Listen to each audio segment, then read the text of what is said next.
Electron dot structure, तो students बड़ी simple सी चीज होती है इलेक्ट्रॉन डॉट स्ट्रक्चर। देखो जैसे स्टूडेंट्स बात करते हैं सोडियम की, ठीक है, तो सोडियम का एटॉमिक नंबर है यहां पे 11 और उसका इलेक्ट्रॉनिक कॉन्फ़िगरेशन है 281। तो इसके आउटर मोस्ट शेल में कितने इलेक्ट्रॉन्स हैं स्टूडेंट्स? 1। आउटर मोस्ट शेल में 1 इलेक्ट्रॉन है, ठीक है। तो स्टूडेंट्स हम क्या करते हैं, कई बार सोडियम का सिंबल लिखते हैं और एक ऐसे डॉट बना देते थे, ठीक। तो this is electron dot structure of sodium. ये एक डॉट क्या बता रहा है स्टूडेंट्स कि आउटर मोस्ट ऑर्बिट में, सोडियम के आउटर मोस्ट ऑर्बिट में एक ही इलेक्ट्रॉन है, ठीक है। क्योंकि हमने देखा है कि आउटर मोस्ट ऑर्बिट में कितने इलेक्ट्रॉन्स होते हैं, ये बड़ा इंपॉर्टेंट होता है, ठीक है। तो इसलिए हम उस पर फोकस करते हैं और हम इस तरह से एक डॉट बना सकते हैं Na के साथ, ठीक। वैसे स्टूडेंट्स अगर मैग्नीशियम का इलेक्ट्रॉन डॉट स्ट्रक्चर बनाना हो तो हम कैसे बनाएंगे आप समझ जाएंगे। उसका सिंबल लिखेंगे, उसके आउटर मोस्ट ऑर्बिट में 2 इलेक्ट्रॉन्स हैं तो 2 डॉट ऐसे बना देंगे स्टूडेंट्स, ठीक है। वैसे स्टूडेंट्स अल्युमिनियम का आपको इलेक्ट्रॉन डॉट स्ट्रक्चर लिखना है तो उसके आउटर मोस्ट इलेक्ट्रॉन ऑर्बिट में 3 इलेक्ट्रॉन है तो अल्युमिनियम और फिर ऐसे 3 डॉट, ठीक है, 3 डॉट। अब कोई जरूरी नहीं है कि तीनों डॉट आप ऐसे ही बनाए, आप चाहो तो ऐसे ही बना सकते हो, ठीक है। आप चाहे तो ऐसे भी बना सकते हो, 1 2 3, ठीक है। किसी तरह से आपको 3 डॉट बनाना है। वो 3 डॉट ये रिप्रेजेंट कर रहे हैं कि आउटर मोस्ट ऑर्बिट में कितने इलेक्ट्रॉन्स है। पोटाशियम, कैल्शियम, इनके लिए क्या करेंगे, देखो पोटाशियम उसका सिंबल K और 1 डॉट। कैल्शियम का समझ गए स्टूडेंट्स, कैल्शियम और 2, ठीक है। नाइट्रोजन उसकी में आप देखिए 5 है तो नाइट्रोजन 1 2 3 4 एंड 5। ऑक्सीजन उसके आउटर मोस्ट ऑर्बिट में 6 है स्टूडेंट्स तो ऑक्सीजन 1 2 3 4 5 6। फ्लोरीन इसके आउटर मोस्ट में 7 है तो यहां बना रहा हूं fluorine 1 2 3 4 5 6 7। Phosphorus 5, phosphorus 1 2 3 4 5। Sulphur 6, sulphur 1 2 3 4 5 6। Chlorine 7 1 2 3 4 5 6 7, ठीक है स्टूडेंट्स। जैसे ऊपर का भी एक बनाते हैं नियॉन, तो नियॉन का सिंबल होता है Ne और 8 है उसमें 1 2 4 5 6 7 8, ठीक है स्टूडेंट्स। तो इस तरीके से इलेक्ट्रॉन डॉट स्ट्रक्चर बनाया जाता है। बहुत ही सिंपल सी बात है, उससे ये पता चलता है कि आउटर मोस्ट ऑर्बिट में उस एलिमेंट के कितने इलेक्ट्रॉन्स हैं। तो students ionic and covalent compounds, तो स्टूडेंट्स जब हम इलेक्ट्रॉनिक कन्फिगरेशन देख रहे थे लास्ट लेक्चर में तो हमने ये समझा कि जो एलिमेंट्स होते हैं वो केमिकल रिएक्शन क्यों करते हैं स्टूडेंट्स, केमिकल रिएक्शन क्यों करते हैं। तो स्टूडेंट्स हमने देखा कि वो केमिकल रिएक्शन करते हैं स्टेबल इलेक्ट्रॉनिक कॉन्फ़िगरेशन अटेंड करने के लिए, स्टेबल इलेक्ट्रॉनिक कॉन्फ़िगरेशन अटेंड करने के लिए। फिर हमने देखा भी कि स्टेबल इलेक्ट्रॉनिक कॉन्फ़िगरेशन अटेंड करने के 3 तरीके होते हैं स्टूडेंट्स, 1 2 3। कौन सा? फर्स्ट तरीका गेनिंग इलेक्ट्रॉन, दूसरा तरीका लूजिंग इलेक्ट्रॉन, याद आ रहा है आपको, और तीसरा शेयरिंग इलेक्ट्रॉन, ठीक है। शेयरिंग इलेक्ट्रॉन से कुछ एग्जांपल्स भी हमने देखे थे स्टूडेंट्स। तो जब कोई कंपाउंड इलेक्ट्रॉन शेयर करने से बनता है तो उसको बोलते हैं कोवेलेंट कंपाउंड, कोवेलेंट कंपाउंड, ठीक है स्टूडेंट्स। जैसे कि हमने एग्जांपल भी देखा था स्टूडेंट्स CH4। जब कोई कंपाउंड इलेक्ट्रॉन गेन या लूज करने के प्रोसेस से बनता है तो उसको हम बोलते हैं आयोनिक कंपाउंड, आयोनिक कंपाउंड, ठीक है स्टूडेंट्स। आयनिक कंपाउंड के बहुत सारे एग्जांपल्स होते हैं जैसे कि students NaCl, MgCl2, AlCl3 and so on, और भी बहुत सारे एग्जांपल्स होते हैं। अभी हम आयनिक कंपाउंड्स के बारे में ही बहुत डिटेल में पढ़ने वाले हैं स्टूडेंट्स, ओके। तो आपको समझ में आ रही मैं क्या बात बताना चाह रहा हूं कि कंपाउंड जो है वो 2 तरीके के हो सकते हैं, एक आयोनिक कंपाउंड्स और एक कोवेलेंट कंपाउंड। कोवेलेंट कंपाउंड वैसे कंपाउंड्स होते हैं जिनको बनाने के लिए जो एलिमेंट्स आए होते हैं उन्होंने stable electronic configuration electron sharing से अटेंड किया होता है, ठीक। इलेक्ट्रॉन शेयरिंग से इन्होंने स्टेबल कॉन्फ़िगरेशन अटेंड किया होता है। आयनिक कंपाउंड्स ऐसे कंपाउंड्स होते हैं जिनको बनाने के लिए जो एलिमेंट्स आए होते हैं उन्होंने stable electronic configuration gaining electron या फिर लूजिंग इलेक्ट्रॉन से अटेंड किया होता है स्टूडेंट्स, ठीक है। हम डिफाइन भी कर सकते हैं। Ionic compounds are compounds which are formed by gaining or losing electrons by the elements, और कोवेलेंट की डेफिनेशन भी आप पढ़ सकते हो सकता है अभी थोड़ा सा आपको डाउट इसमें, तो आप पेशेंस रखें, अभी आपको धीरे धीरे बहुत ही अच्छे से समझ में आ जाएगा। फॉर्मेशन ऑफ आयनिक कंपाउंड्स, तो देखते हैं स्टूडेंट्स आयनिक कंपाउंड्स कैसे बनते हैं, जैसे कि एक एग्जांपल लेके समझते हैं हम NaCl, ठीक है। तो स्टूडेंट्स सोडियम क्लोराइड, तो आप देख सकते हैं इसमें दो एलिमेंट्स हैं, सोडियम और क्लोरीन। इन दोनों ने रिएक्ट किया है आपस में, सोडियम और क्लोरीन ने आपस में क्या किया है स्टूडेंट्स, रिएक्ट। और जब इन्होंने आपस में रिएक्ट किया है तो सोडियम क्लोराइड नाम का कंपाउंड बना है, ठीक। अब ये दोनों क्यों रिएक्ट करते हैं, कैसे रिएक्ट करते हैं, लेट्स ट्राई टू अंडरस्टैंड।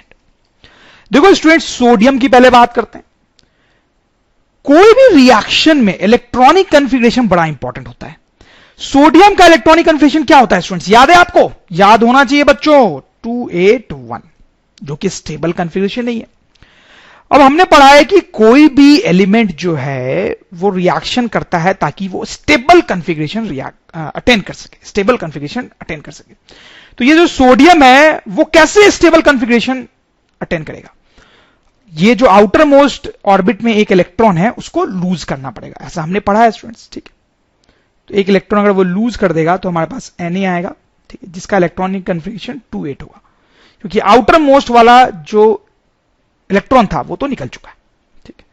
और क्योंकि इसने एक इलेक्ट्रॉन लूज कर दिया है तो इस पे एक नेट पॉजिटिव चार्ज आ जाएगा। तो students you can see this is sodium ion, sodium, ये एक सोडियम का आयन हो गया, ठीक है, ठीक है। और आप ये भी देख सकते हैं कि इसका इलेक्ट्रॉनिक कन्फिग्रेशन अब स्टेबल हो गया है, स्टेबल इलेक्ट्रॉनिक कन्फिग्रेशन, ठीक है स्टूडेंट्स। तो सोडियम जो होता है वो केमिकल रिएक्शन करने के लिए इस तरीके का सोडियम आयन बनाता है, इस तरीके का सोडियम आयन बनाता है जिसके पास स्टेबल इलेक्ट्रॉनिक कन्फिग्रेशन होता है, ठीक है। क्लोरीन की बात करते हैं स्टूडेंट्स, क्लोरीन का इलेक्ट्रॉनिक कन्फिग्रेशन होता है 287, ठीक है। इसका इलेक्ट्रॉनिक कन्फिग्रेशन भी स्टेबल नहीं है। इसका इलेक्ट्रॉनिक कन्फिग्रेशन स्टेबल कब होगा स्टूडेंट्स, सब इसको एक इलेक्ट्रॉन मिलेगा, सही है ना, आप सोच के देखो, इसको एक इलेक्ट्रॉन मिलेगा तो एक तो नेगेटिव चार्ज आ जाएगा, प्लस उसका इलेक्ट्रॉनिक कन्फिग्रेशन 288 हो जाएगा ना, क्योंकि एक इलेक्ट्रॉन और आ गया यहां पे, तो 8 आ गया, तो ये एक स्टेबल इलेक्ट्रॉनिक कन्फिग्रेशन हो गया। तो this is chlorine ion which has stable electronic configuration. तो ये जो क्लोरीन एटम है स्टूडेंट्स, वो इस तरीके का क्लोरीन आयन बनाता है फॉर डूइंग केमिकल रिएक्शंस, ठीक है, क्योंकि इस आयन की इलेक्ट्रॉनिक कन्फिग्रेशन कैसी है, स्टेबल, स्टेबल। जैसे 2 इलेक्ट्रॉन नहीं लेगा, ये 2 इलेक्ट्रॉन क्यों नहीं लेगा, फिर तो यहां 9 आ जाएगा ना स्टूडेंट्स, 9, फिर से ये स्टेबल कन्फिग्रेशन नहीं होगा, ठीक है, आप समझ रहे हो मेरी बात। वैसे ही ये एक ही इलेक्ट्रॉन लूज करेगा, ये 2, 4, 5 इलेक्ट्रॉन लूज नहीं करेगा, ठीक है। तो जब सोडियम रिएक्ट करता है तो वो इस तरीके का आयन बनाता है, क्लोरीन जब रिएक्ट करता है तो इस तरीके का आयन बनाता है। रीजन क्या है ऐसा आयन बनाने का, वो आप समझ गए, because they want to make stable configuration, stable electronic configuration. तो देखो स्टूडेंट्स क्या होता है, हम इस तरह से कुछ रिप्रेजेंट कर सकते हैं पूरे सिनेरियो को, कि ये सोडियम है जिसके पास आउटर मोस्ट ऑर्बिट में एक इलेक्ट्रॉन है, ये उसका इलेक्ट्रॉन डॉट स्ट्रक्चर बना लिया हमने, ठीक है। ये हमारे पास स्टूडेंट्स क्लोरीन है, उसका इलेक्ट्रॉन डॉट स्ट्रक्चर 1, 2, या फिर इसको क्रॉस से भी रिप्रेजेंट कर सकते हैं स्टूडेंट्स, 1, 2, 3, 4, 5, 6, 7। मतलब क्रॉस से इसलिए रिप्रेजेंट कर रहे हैं ताकि सोडियम के लिए एक अलग रिप्रेजेंटेशन हो और क्लोरीन के लिए एक अलग रिप्रेजेंटेशन हो। तो 7 क्रॉस यहां पे ये रिप्रेजेंट कर रहे हैं कि क्लोरीन के पास 7 इलेक्ट्रॉन्स हैं, ठीक है स्टूडेंट्स। तो अब देखो रिएक्शन करने के लिए सोडियम को एक इलेक्ट्रॉन लूज करना है, ध्यान देंगे आप, सोडियम को एक इलेक्ट्रॉन लूज करना है रिएक्शन करने के लिए या स्टेबल कॉन्फिगरेशन अटेन के लिए, और क्लोरीन को एक इलेक्ट्रॉन चाहिए। तो सही बात है ना, क्या होगा यहां पे, सोडियम इलेक्ट्रॉन लूज करेगा, क्लोरीन उस इलेक्ट्रॉन को ले लेगा, ठीक है। यहां पर इसको कुछ इस तरह से बनाएंगे, इस तरीके से, सोडियम ने उसको लूज किया और क्लोरीन ने उसको ले लिया स्टूडेंट्स। तो उसके बाद हमारे पास क्या बचा स्टूडेंट्स, Na प्लस, ठीक है। और यहां क्लोरीन पे क्या बचा, क्लोरीन माइनस, इस तरह से कुछ लिखा जाता है, ठीक है। देखो अब आपको समझ में आएगा होगा कि क्रॉस पहले क्यों यूज कर रहे थे, ताकि ये जो इलेक्ट्रॉन है जो सोडियम से आया है उसको हम अलग से दिखा सके, ठीक है। तो क्लियरली पता चल रहा है कि 7 इलेक्ट्रॉन जो है क्रॉस वाले वो क्लोरीन के अपने हैं और डॉट वाला जो है वो सोडियम से आया है, ठीक है। और यहां क्लोरीन आयन बनाया, उस पर निगेटिव चार्ज है। और आप देखें स्टूडेंट, सोडियम आयन पे पॉजिटिव चार्ज हो गया, क्लोरीन आयन पे निगेटिव चार्ज हो गया। और आपको तो पता है कि पॉजिटिव और निगेटिव चार्ज एक दूसरे को क्या करते हैं, अट्रैक्ट। तो ये दोनों आपस में एक दूसरे को अट्रैक्ट करते हैं और उनके बीच में एक बॉन्ड बन जाता है, बॉन्ड बन जाता है। ये दोनों साथ में सॉर्ट ऑफ जुड़ से जाते हैं क्योंकि उनके बीच में एक अट्रैक्शन फोर्स है। इसी को सिंपल तरीके से हम लिखते हैं तो लिखते हैं NaCl। तो इस तरीके से NaCl बनता है स्टूडेंट्स, आपको समझ में आ ही गया होगा। इसने एक इलेक्ट्रॉन लूज किया और इसने एक इलेक्ट्रॉन गेन किया। इसने क्यों लूज किया, क्योंकि इसको स्टेबल कॉन्फ़िगरेशन चाहिए था। इसने क्यों गेन किया, क्योंकि इसको भी स्टेबल कॉन्फ़िगरेशन चाहिए था। तो फिर ये दोनों के आयन बने जिन पे पॉजिटिव और निगेटिव चार्ज थे। अब इन दोनों के बीच में अट्रैक्शन है, अट्रैक्शन, ठीक है, क्योंकि एक पॉजिटिव है और दूसरा निगेटिव है, तो ये दोनों साथ में जुड़े रहते हैं। तो दिस इज NaCl। वैसे और भी कुछ एग्जांपल्स हम देख सकते हैं। देखो स्टूडेंट्स, हम बात करते हैं MgCl2 की, ठीक है, ये कैसे बनता है। तो बात करते हैं मैग्नीशियम की स्टूडेंट्स। मैग्नीशियम का इलेक्ट्रॉनिक कॉन्फ़िगरेशन होता है 282। अब देखो, रिएक्शन करने के लिए ये स्टेबल कॉन्फ़िगरेशन अटेन करना चाहता है तो इसको 2 इलेक्ट्रॉन लूज करने पड़ेंगे स्टूडेंट्स, ठीक है, 2 इलेक्ट्रॉन लूज करने पड़ेंगे। अब 2 इलेक्ट्रॉन लूज हो जाएंगे तो इस पर 2 पॉजिटिव चार्ज आएगा, ठीक है। इसका इलेक्ट्रॉनिक कॉन्फ़िगरेशन हो जाएगा 28। तो आप देख सकते हो ये मैग्नीशियम आयन बन गया है, मैग्नीशियम आयन। और ऑब्वियसली इसका जो इलेक्ट्रॉनिक कॉन्फ़िगरेशन है आप देख सकते हैं वो स्टेबल है, स्टेबल इलेक्ट्रॉनिक कॉन्फ़िगरेशन, ठीक है स्टूडेंट्स। तो मैग्नीशियम का एटम जब 2 इलेक्ट्रॉन्स लूज करता है, 2 इलेक्ट्रॉन्स लूज करता है तो मैग्नीशियम का आयन बनता है जिसका स्टेबल इलेक्ट्रॉनिक कॉन्फ़िगरेशन होता है। क्लोरीन की हम बात करें तो उसका इलेक्ट्रॉनिक कॉन्फ़िगरेशन है 287, ठीक है। हमने देखा है कि ये क्या करना चाहता है, ये एक इलेक्ट्रॉन लेना चाहता है स्टूडेंट्स, ठीक है, ताकि ये क्लोरीन माइनस क्लोरीन आयन बना सके जिसका इलेक्ट्रॉनिक कॉन्फ़िगरेशन अब 288 होगा क्योंकि एक इलेक्ट्रॉन इसको मिल गया और फिर से इसके पास स्टेबल इलेक्ट्रॉनिक कॉन्फ़िगरेशन हो, ठीक है। तो मैग्नीशियम जो है वो रिएक्शन करने के लिए ये आयन बनाना चाहता है और क्लोरीन जो है वो रिएक्शन करने के लिए ये आयन बनाना चाहता है क्योंकि इन दोनों आयंस के पास स्टेबल इलेक्ट्रॉनिक कॉन्फ़िगरेशन है, ठीक है स्टूडेंट्स। अब देखो रिएक्शन कैसे होता होगा, आप सोच सकते हैं। मैग्नीशियम, उसका इलेक्ट्रॉन डॉट मॉडल ऐसे बना सकते हैं, आउटर मोस्ट ऑर्बिट में 2 इलेक्ट्रॉन है, ठीक है। 2 क्लोरीन यहां पर बनाएंगे स्टूडेंट्स, 1 2 3 4 5 6 7, एक ये और एक ये, ठीक है स्टूडेंट्स, ठीक है। अब देखो इसको 2 इलेक्ट्रॉन लूज करने हैं, ठीक है, 2 इलेक्ट्रॉन लूज करना है। इसको तो एक ही इलेक्ट्रॉन गेन करना है, तो ये एक इलेक्ट्रॉन जो लूज करेगा वो इसको मिल जाएगा, ठीक है। ये एक इलेक्ट्रॉन लूज करेगा जो इसको दे देगा, दूसरा इलेक्ट्रॉन जो इसको लूज करना है वो लूज करके इसको दे देगा, ठीक है।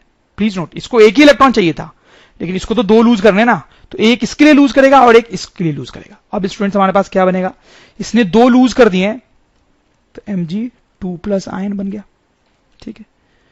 और यहां पर क्या बना हमारे पास स्टूडेंट्स, आप देखें इस तरह से इसको लिख सकते हैं Cl 1 2 3 4 5 6 7 8, ठीक है। ये जो डॉट है वो ये बता रहा है कि वो मैग्नीशियम से आने वाला इलेक्ट्रॉन है और वैसे एक और क्लोरीन,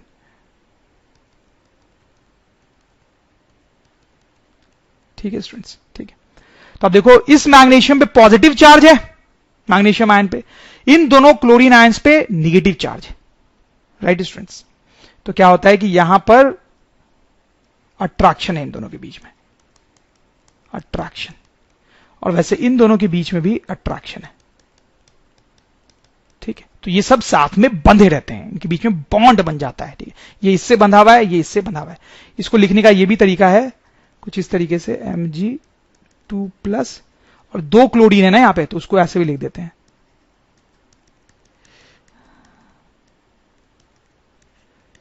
ऐसे, ठीक है।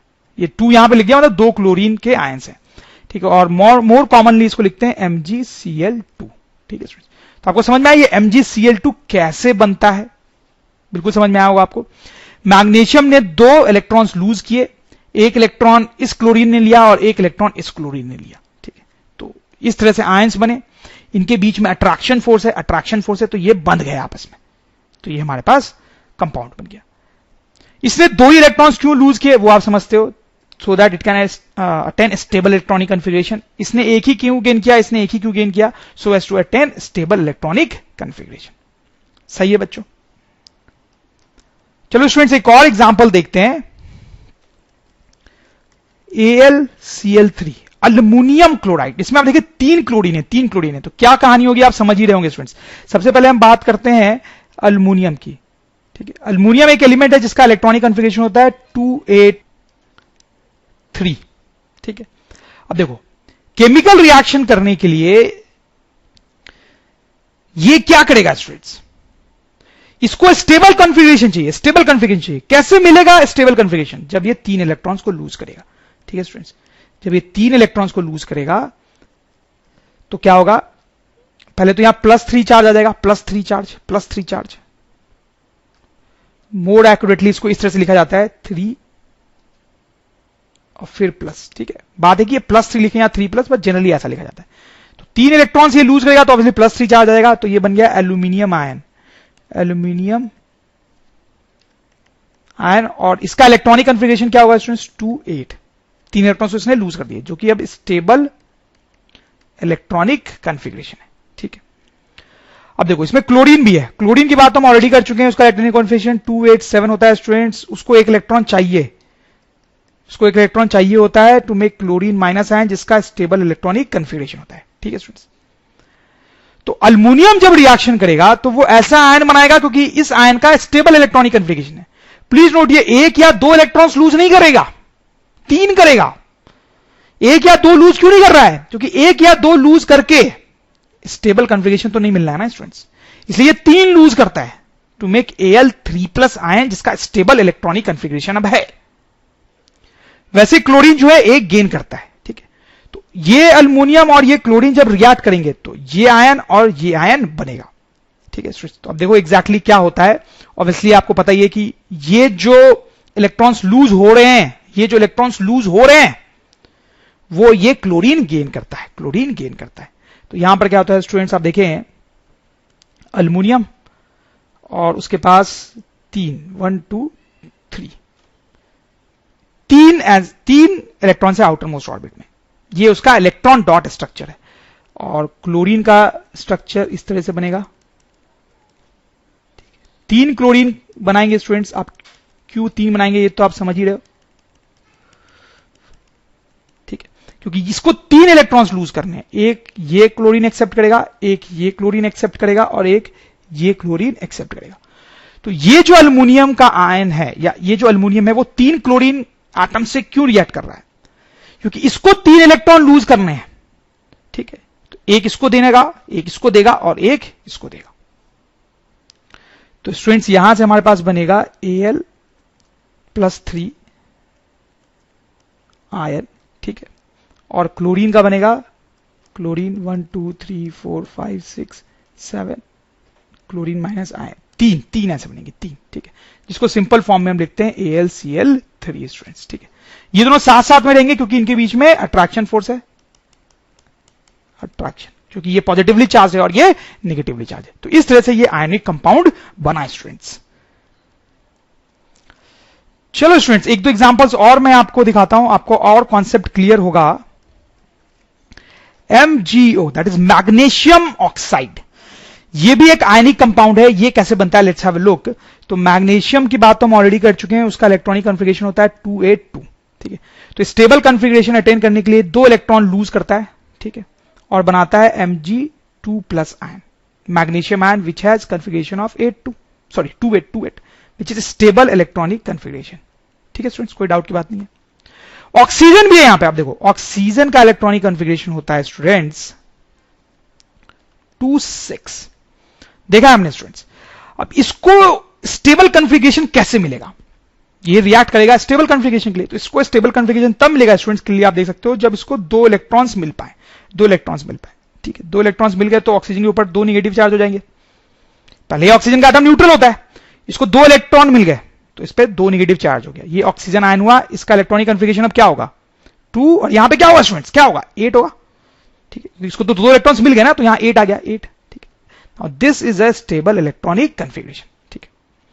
तो मैग्नीशियम जब रिएक्ट करेगा स्टूडेंट्स तो उसको मैग्नीशियम आयन बनाना है इस तरीके से, 2 इलेक्ट्रॉन लूज करके, क्योंकि इस आयन का स्टेबल इलेक्ट्रॉनिक कॉन्फ़िगरेशन है।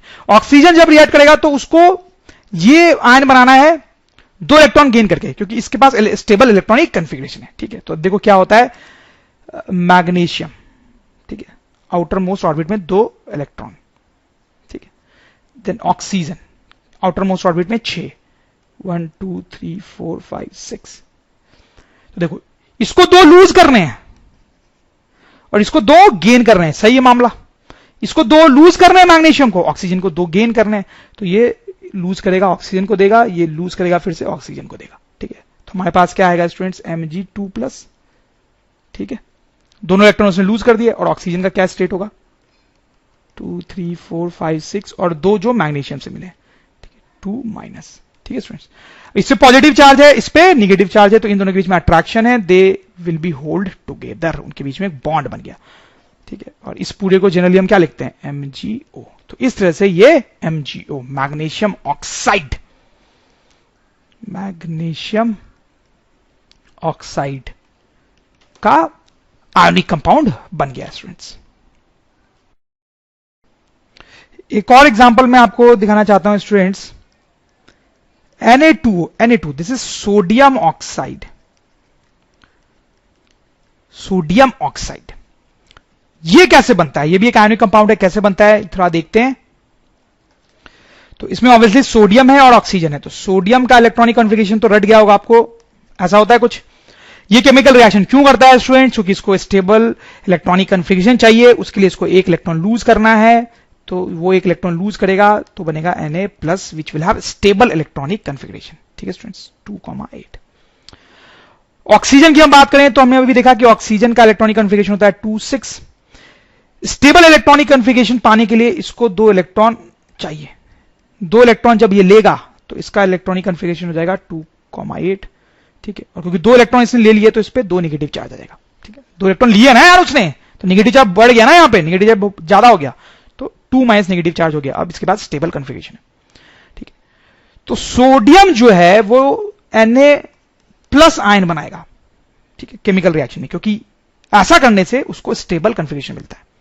ऑक्सीजन जो है वो ऐसा आयन बनाएगा 2 इलेक्ट्रॉन गेन करके, क्योंकि इस आयन में उसको स्टेबल इलेक्ट्रॉनिक कॉन्फ़िगरेशन मिलता है, ठीक है। सोडियम जो इलेक्ट्रॉन लूज कर रहा है वही ऑक्सीजन को मिलेगा, वही ऑक्सीजन को मिलेगा, ठीक है। अब देखो ऑक्सीजन को तो 2 चाहिए, 2 इलेक्ट्रॉन चाहिए, लेकिन पोटाशियम तो एक ही रिलीज कर रहा है, एक ही रिलीज कर रहा है, तो क्या होगा स्टूडेंट्स, आप समझ रहे होंगे, यहां पर हमारे पास 2 सोडियम होंगे, ठीक है, ठीक है। दोनों के आउटर मोस्ट ऑर्बिट में एक एक, ठीक है, और एक ऑक्सीजन 1 2 3 4 5 6, ठीक है। ये एक लूज करेगा जो ये ऑक्सीजन ले लेगा, ये एक और ये भी एक लूज करेगा जो ये ऑक्सीजन लेगा। 2 सोडियम थे, दोनों ने एक एक लूज किया, तो 2 लूज हुए टोटल इलेक्ट्रॉन्स, और ऑक्सीजन ने उन दोनों को ले लिया, उसको 2 की जरूरत थी, ठीक है स्टूडेंट। तो हमारे पास बचा Na+ 2 थे, एंड ऑक्सीजन की बात करें तो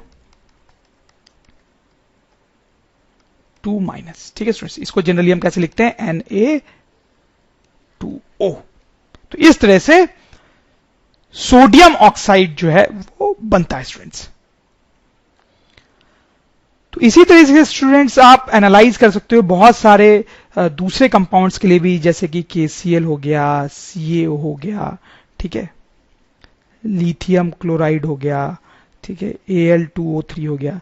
इन सब के लिए भी आप इसी तरह से एनालाइज करके देख सकते हो। इनफैक्ट जो ज्यादा इंपॉर्टेंट कंपाउंड्स है उनके लिए तो मैंने आपको एनालाइज करके बता ही दिया कि किस तरह से वो फॉर्म होते हैं bye gaining and losing electrons. Properties of ionic compounds, तो ज्यादातर आयनिक कंपाउंड्स जो हैं उनकी प्रॉपर्टीज आपस में मिलती जुलती हैं स्टूडेंट्स, क्योंकि उनके बनने का जो तरीका है, फिनोमेना है, उनमें बहुत सिमिलैरिटी है। तो वही हम देखेंगे कि क्या प्रॉपर्टीज होती हैं आयनिक कंपाउंड्स की। Colour imparted to flame, this is the first property we are going to talk about. जैसे आप देखो स्टूडेंट्स, यहां पर ये जो है वो पोटाशियम का एक आयोनिक कंपाउंड है, आयोनिक कंपाउंड ऑफ पोटाशियम, उसको जब आप फ्लेम में ऐसे बर्न करते हो तो आप देखो एक अलग ही कलर का फ्लेम जनरेट होता है, रेडिश कलर का फ्लेम यहां पे जनरेट हो रहा है, ठीक है। वैसे आप यहां पर देखो, ये जो है students, this is an ionic compound of sodium, जैसे कि स्टूडेंट्स NaCl हो सकता है। उसको जब आप फ्लेम में डालते हो तो आप देखो इस तरह की अलग फ्लेम निकलती है, येलो। तो ये बड़ी इंपॉर्टेंट प्रॉपर्टी होती है आयनिक कंपाउंड्स की। कि उनको आप फ्लेम में जब जलाओ तो एक कैरेक्टरिस्टिक कलर निकलता है। जैसे सोडियम है, सोडियम का कोई भी आयनिक कंपाउंड आप लोगे, जैसे कि NaCl हो गया, NaBr हो गया, Na2SO4 हो गया, these are some ionic compounds of sodium. तो इनमें से किसी को भी अगर फायर में, फ्लेम में से डाला जाएगा तो इस टाइप की ऑरेंज रंग की फ्लेम हमें मिलती है स्टूडेंट्स, ठीक है। उसी तरह से पोटाशियम का कोई भी आयोनिक कंपाउंड हो स्टूडेंट, जैसे कि KCl, KBr, K2SO4, ठीक है, KNO3, ठीक है, तो these are ionic compounds of potassium. तो पोटाशियम के किसी भी आयोनिक कंपाउंड को इस तरह से फ्लेम में जलाया जाता है तो इस तरह का रेडिश कलर मिलता है। आप समझ रहे हो स्टूडेंट्स। अब और भी एग्जांपल्स आप देख सकते हो, जैसे कैल्शियम क्लोराइड, ठीक है, उसको जलाने पे इस तरह का कलर मिल रहा है। आप देखो पोटाशियम नाइट्रेट, उसको जलाने पे ऐसा कलर मिल रहा है। सोडियम क्लोराइड को जलाने पे ऐसा कलर मिल रहा है। कॉपर क्लोराइड को जलाने पे ऐसा कलर मिल रहा है। लिथियम हाइड्रोक्साइड को जलाने पे ऐसा कलर मिल रहा है स्टूडेंट्स, ठीक है। तो स्टूडेंट्स, लिथियम का कोई भी आयनिक कंपाउंड होगा तो आपको इस तरीके का रेड कलर मिलेगा। थोड़ा वेरिएशन हो सकता है बट मोर लेस यही कलर मिलेगा। सोडियम का कोई कंपाउंड हो तो आपको ऑरेंज टाइप का कलर मिलेगा। पोटाशियम का कोई कंपाउंड हो तो पिंक कलर मिलेगा, जैसे कि आप यहां पे देख सकते हो, ठीक है। थोड़ा सा वेरिएशन पॉसिबल है, ठीक है। फिर स्टूडेंट्स, कैल्शियम का होगा तो ऑरेंज रेड कलर मिलता है। बेरियम का होता है तो पेल ग्रीन मिलता है। कॉपर का हो तो ब्लूइश ग्रीन मिलता है। तो बड़ा इंटरेस्टिंग होता है स्टूडेंट्स। लैबोरेटरी में टीचर के प्रेजेंस में आप ये एक्सपेरिमेंट भी करके देख सकते हो। डिफरेंट डिफरेंट कलर्स आपको दिखाई देंगे। बड़ा एक्साइटिंग होगा ये experiment. Chemistry is a very exciting subject students, ठीक है। खासकर लैबोरेटरी में जो एक्सपेरिमेंट्स हम करते हैं वो बड़े इंटरेस्टिंग होते हैं केमिस्ट्री में, कलरफुल होते हैं। फिजिकल नेचर, आयनिक कंपाउंड्स का फिजिकल नेचर कैसा होता है। आयनिक कंपाउंड जो होते हैं रूम टेम्परेचर पे सॉलिड्स होते हैं। जैसे आप सॉल्ट देख लो, सोडियम क्लोराइड जो हम खाते हैं सॉलिड होता है ना रूम टेम्परेचर पे। सॉलिड एंड हार्ड, हार्ड भी होता है due to strong attraction force between positive and negative ions, ठीक है स्टूडेंट्स। तो कोई भी आयनिक कंपाउंड जो बनता है वो हमने देखा है कि पॉजिटिव और नेगेटिव आयन से बनता है और उनके बीच में बहुत अट्रैक्शन फोर्स होता है। जैसे कि NaCl की बात करें तो Na+ और Cl- होते हैं, इनके बीच में स्ट्रॉन्ग अट्रैक्शन होता है। हमने तो देखा ही है कि पॉजिटिव और निगेटिव चीजें आपस में क्या करती हैं, एक दूसरे को अट्रैक्ट। तो इनके बीच में क्योंकि बहुत स्ट्रॉन्ग अट्रैक्शन होता है, इसके कारण ये आयनिक कंपाउंड जो होते हैं रूम टेम्परेचर पे सॉलिड होते हैं और बहुत हार्ड भी होते हैं। साथ ही साथ इनकी प्रॉपर्टी होती है कि ये ब्रिटल होते हैं। ब्रिटल होने का मतलब है कि उस पर थोड़ा भी फोर्स लगाओगे तो वो चकनाचूर हो जाएगा, break into pieces on applying pressure, ठीक है। जैसे आप ये फोटोग्राफ्स देख सकते हो, these are photographs of some ionic compounds. आप देख सकते हो बड़े सॉलिड है, देखने में आपको हार्ड लग रहे होंगे, ठीक है। आप इसको एक हथौड़े से मारोगे चकनाचूर हो जाएगा, पॉटरी फॉर्म में बन जाएगा। High melting and boiling point, this is next property, ठीक है। जैसे आप देखो NaCl सॉलिड होता है स्टूडेंट्स रूम टेम्परेचर पे। इसको अगर आपको मेल्ट करना है तो इतने हाई टेम्परेचर तक आपको हीट करना पड़ेगा, 1074 केल्विन, इतने हाई टेम्परेचर तक हीट करना पड़ेगा। बॉयल करना है तो ऑब्वियसली और भी ज्यादा टेम्परेचर तक हीट करना पड़ेगा। प्लीज नोट, ये सब नंबर आपको याद नहीं करने हैं, जस्ट आपकी इंफॉर्मेशन के लिए बता रहा हूं। तो आप देखो कोई भी आयोनिक कंपाउंड जो होता है उसका मेल्टिंग पॉइंट बहुत ज्यादा होता है, बॉइलिंग पॉइंट भी बहुत ज्यादा होता है। आप देख सकते हो जैसे कैल्शियम ऑक्साइड है, आप देखो इसका तो बहुत ही ज्यादा मेल्टिंग और बॉइलिंग पॉइंट है स्टूडेंट्स। क्या रीजन होता है उसका, देखो यहां पे लिखा है मैंने, द अट्रैक्शन फोर्स, ध्यान से देखेंगे, between the positive and negative ions of ionic compounds is very high. सही बात है, हमने देखा है। To melt the ionic compounds we need to break this force, okay, we need to break this force. It requires high amount of energy to do so. बहुत energy चाहिए उसको break करने के लिए क्योंकि अट्रैक्शन फोर्स बहुत ज्यादा है। सो मेल्टिंग पॉइंट और बॉइलिंग पॉइंट इज हाई। समझ रहे हो स्टूडेंट्स, आपको रीजन ही मिल गया क्यों मेल्टिंग पॉइंट और बॉइलिंग पॉइंट हाई है। नेक्स्ट प्रॉपर्टी पे जाते हैं, सॉल्युबिलिटी। बहुत ही सिंपल सी बात है, ionic compounds are generally soluble in water. जैसे आप एग्जांपल दे लो NaCl का, आपको पता ही कि वाटर में सॉल्युबल होता है, but not soluble in other liquids like kerosene, petrol, ether, alcohol. समझ रहे हो आप, सेल्फ एक्सप्लेनेटरी है। Conduction of electricity. Now this is an important point, slightly complicated. Electricity conduct कैसे होती है स्टूडेंट्स, ये आपने फिजिक्स के चैप्टर्स में पढ़ा होगा, ठीक है। अगर हमारे पास पॉजिटिव और निगेटिव आयंस हो, अगर हमारे पास पॉजिटिव और निगेटिव आयंस हो विच कैन मूव, तो फिर इलेक्ट्रिसिटी जो है वो कंडक्ट हो सकती है स्टूडेंट्स, इलेक्ट्रिसिटी कंडक्ट हो सकती है। जैसे पहला केस देखते हैं स्टूडेंट्स, तो हमने देखा है कि ये जो आयनिक कंपाउंड्स होते हैं वो वाटर में सॉल्युबल होते हैं, ठीक है। तो जैसे कि सपोज करो वाटर में आपने NaCl डिसॉल्व कर दिया, NaCl को आपने वाटर में डिसॉल्व कर दिया, ठीक है स्टूडेंट्स। तो क्या होता है स्टूडेंट्स, जब NaCl को हम वाटर में डिसॉल्व करते हैं तो उसमें जो आयंस हैं Na+ और क्लोरीन माइनस आयंस ये अलग अलग हो जाते हैं, ये अलग अलग हो जाते हैं, ठीक है। तो वाटर में आपने NaCl को डिसॉल्व कर रखा है, इसका मतलब NaCl के पॉजिटिव आयंस होंगे बहुत सारे ऐसे, ठीक है, और क्लोरीन के निगेटिव आयंस होंगे ऐसे बहुत सारे, ठीक है। दोनों अलग अलग होंगे और ये फ्रीली मूव कर सकते हैं, फ्रीली मूव कर सकते हैं इस वाटर के अंदर। तो इसलिए this solution of NaCl can conduct electricity. वैसा ही होता है स्टूडेंट जब बाकी आयनिक कंपाउंड्स को भी वाटर में डिसॉल्व किया जाता है। तो स्टूडेंट्स हम लिख सकते हैं यहां पे कि aqueous solution of ionic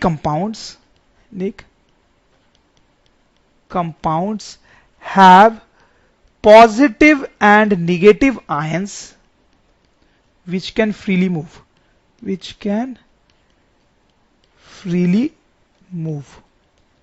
so aqueous solution of ionic compounds can conduct electricity,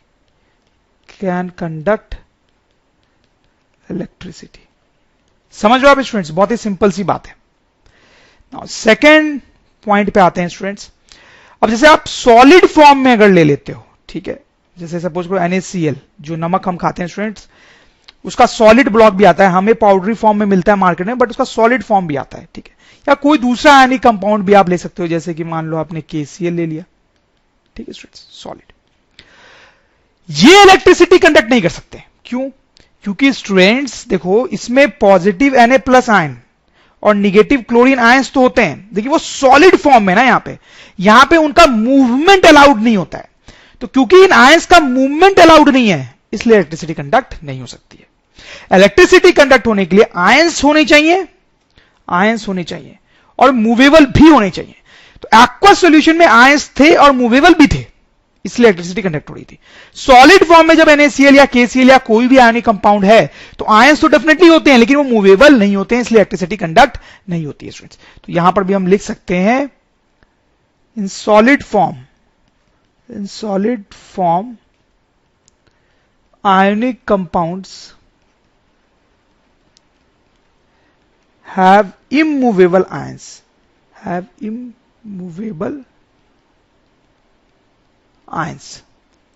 so they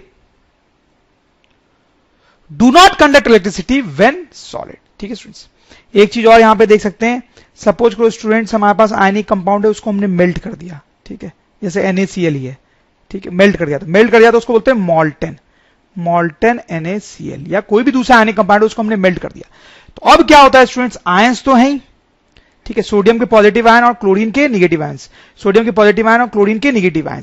अब ये लिक्विड फॉर्म में जब NaCl होता है, ये सॉल्ट जब लिक्विड फॉर्म में होता है, तब ये आयंस फिर से मूव कर सकते हैं, लिक्विड में ये मूव कर सकते हैं, ठीक है, लिक्विड में मूव कर सकते हैं, तो फिर से इलेक्ट्रिसिटी कंडक्ट कर देते हैं। आप समझ रहे हो मेरी बात?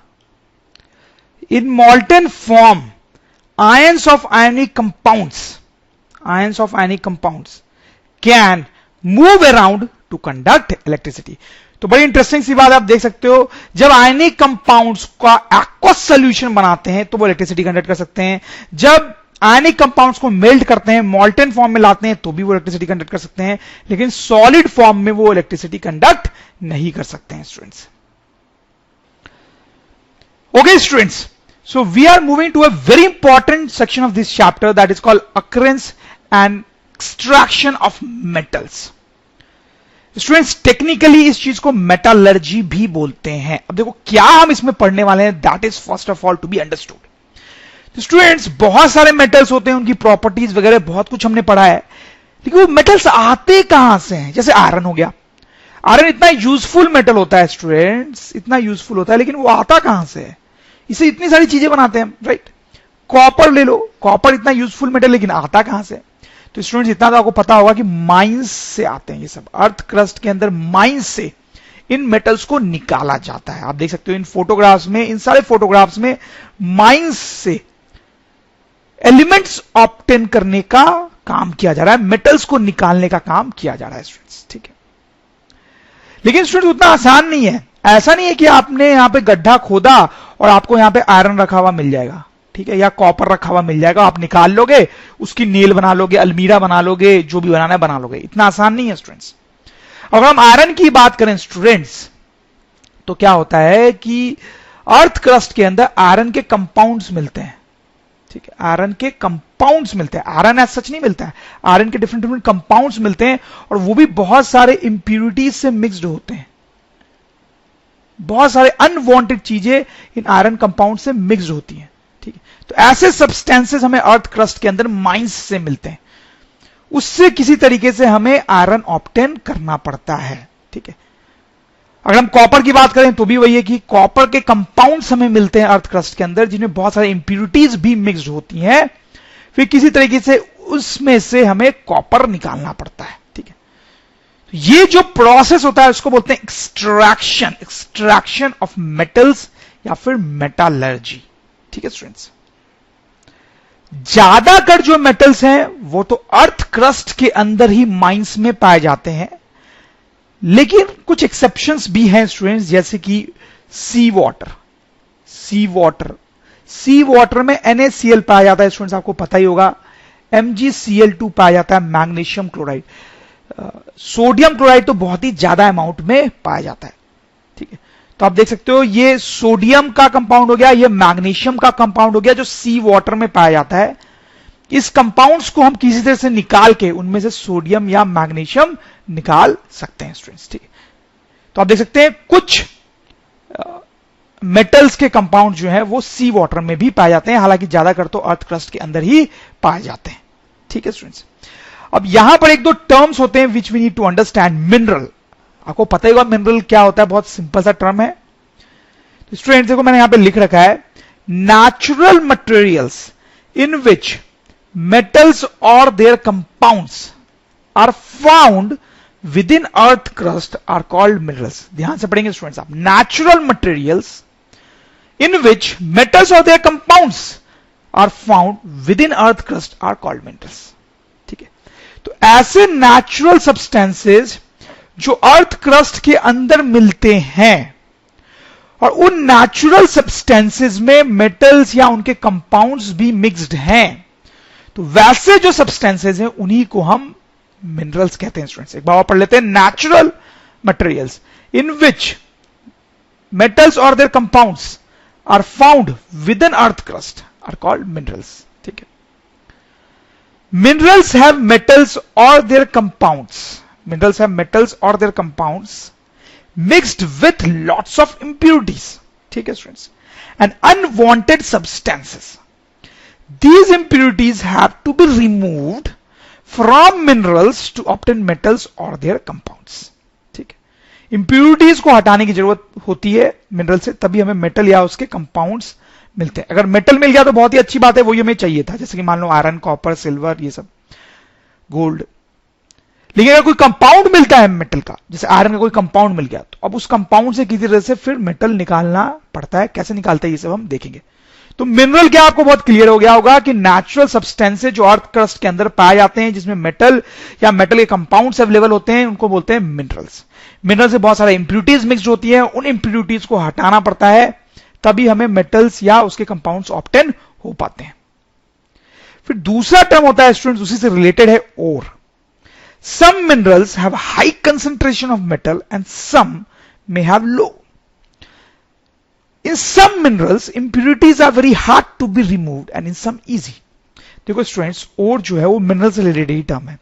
मिनरल से किसी तरह से आप मेटल निकालना चाहते हो। अब देखो, तो कुछ मिनरल्स ऐसे होंगे जिससे बहुत कम मेटल निकलेगा, तो आप उसमें इंटरेस्टेड नहीं होगे, सही बात है, बहुत कम मेटल निकलेगा। कुछ मिनरल्स ऐसे होंगे जिससे बहुत ज्यादा मेटल निकलेगा, तो उसमें आप इंटरेस्टेड होंगे। ठीक है, वही लिखा गया, some minerals have high concentration of metal and some have low. अब दूसरी बात है कि कुछ ऐसे मिनरल्स हो सकते हैं जिससे मेटल को ऑब्टेन करना वेरी डिफिकल्ट, बहुत डिफिकल्ट काम हो, बहुत मेहनत का काम हो। लेकिन कुछ ऐसे मिनरल्स भी हो सकते हैं जिससे मेटल निकालना बहुत इजी हो, या बहुत इजी भी नहीं हो तो बहुत डिफिकल्ट भी नहीं हो। ठीक है, तो जिस केस में मेटल को निकालना बहुत डिफिकल्ट है, आप सोचोगे नहीं यार इस मिनरल से तो हम नहीं निकालेंगे। ठीक है, या हो सकता है कि उससे मेटल को निकालना बहुत खर्चीला हो, उसमें बहुत पैसे लग रहे हो, बहुत इन्वेस्टमेंट करना पड़ रहा हो कुछ मिनरल से मेटल निकालने के, तो भी हम नहीं करना चाहेंगे। ठीक है, लेकिन हाँ कुछ मिनरल्स ऐसे हो सकते हैं जिससे मेटल्स कम पैसे में ही निकाले जा सकते हैं, तो वो अच्छा मिनरल हो गया।